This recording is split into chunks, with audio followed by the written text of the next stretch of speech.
कुल बड़ा गई ले खाली बोला बस नहीं मुआ सुन ना पहले अपन को दिया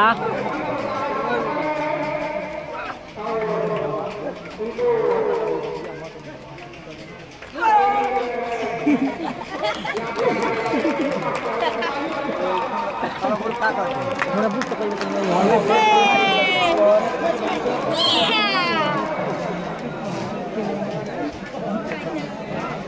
कंटो को उन्हें तक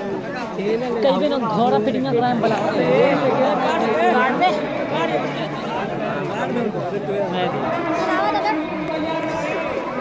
फिटिंग का घोड़ा आए हम बला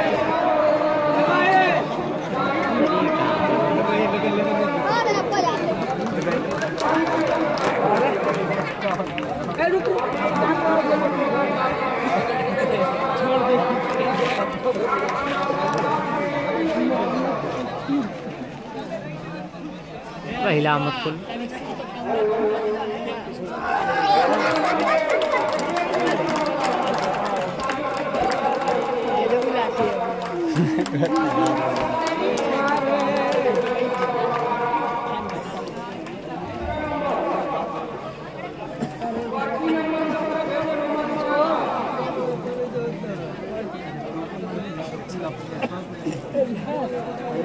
सीधा कर